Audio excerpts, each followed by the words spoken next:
As we feverishly await Apple's latest update to its AirPods Pro, Google actually just released its newest Pixel Buds Pro. And while I would probably always recommend just getting a pair of AirPods over really anything else if you're a heavy Apple device user, just because of the sheer integration and ecosystem and the features that you get with Apple devices, it turns out not everyone can use AirPods. They just don't fit well in people's ears.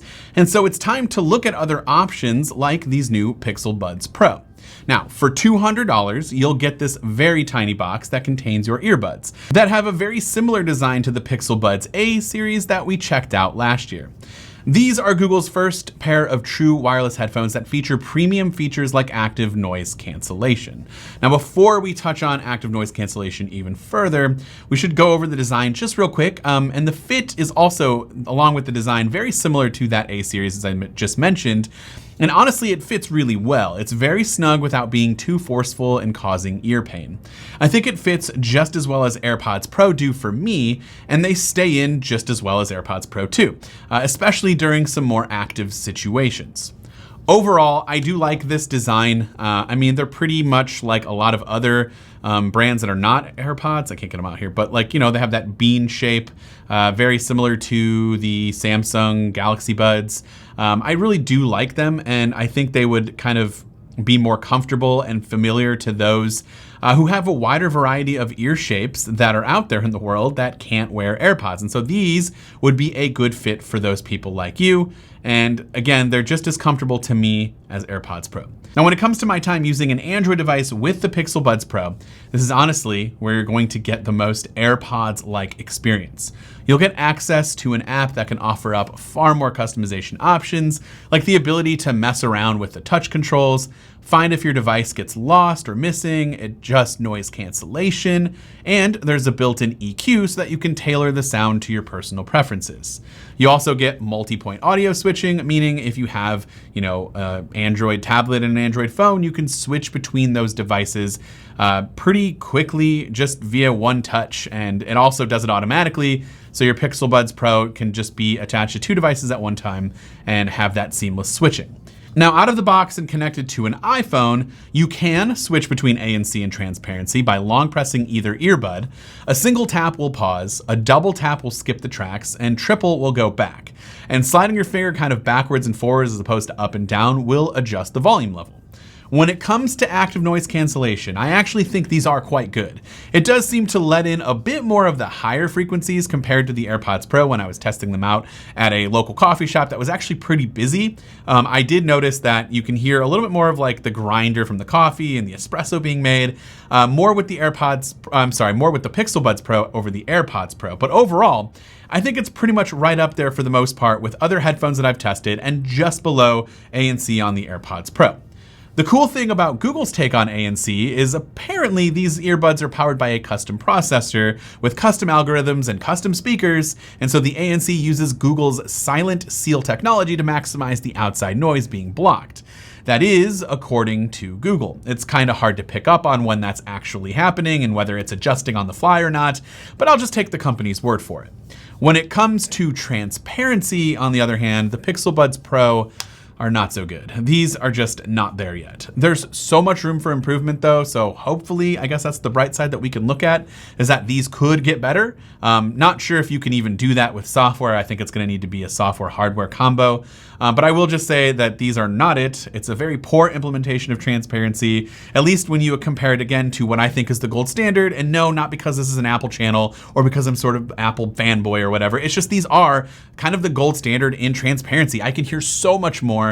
The amplification of the surrounding sounds around me and just the way you can distinguish between that and ANC is so much better in my opinion.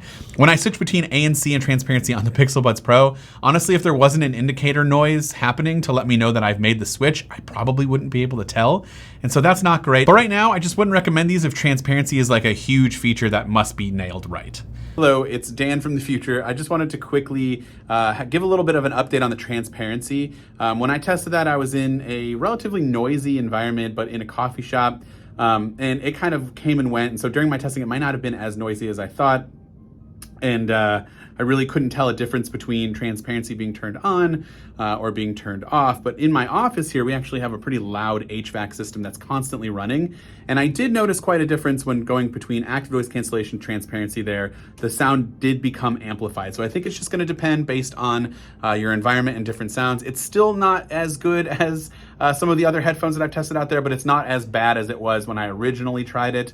And so I just wanted to give an update there. Also, the EQ stuff is coming, but it's not available day one. So just wanted to tell you that it's not going to be available to everybody until later on in a future update coming later this year. The audio quality out of the box is pretty solid, but when it gets even better is when you take advantage of the built-in EQ adjustments via the Pixel Buds app. Unfortunately, if you're planning to use these on something other than an Android device, well, you're stuck with the sound profile that does come out of the box. And again, I think it's very good. It's very high-end and very premium, but for my personal taste, I think it's really heavy in the mids and lows, and I don't listen to music that primarily needs that bigger boost in the lows. In fact, I'd probably boost the treble up quite a bit when you take it into the Pixel Buds app and kind of mess around with the EQ, which is, primarily good for like rock music, pop punk, regular, whatever you listen to. That's kind of where I'm at. It's just, not out of the box. You need to adjust those frequencies just a little bit. When switching to other genres that definitely benefit from lower end, it seems perfectly fine for me. So it's going to be based off of personal preference again. So I just will, kind of leave it at that. I will also say that at least you can adjust the EQ if you have an Android device. AirPods users with their iPhone still can't do anything like that. So it is better than nothing. Now, battery life is another thing that Google kind of blows away the competition in, because these have an impressive 31 hours of total battery life. So that's 11 hours of playback time from the buds, and then an additional 20 hours from the charging case, which is far and away some of the highest batteries I have ever tested in true wireless earbuds. It beats Apple's AirPods Pro by a total of 7 hours, as those peak out at 24 hours. So, definitely something that Google has the advantage of here. And if longer battery life is something you really need, these are kind of at the top.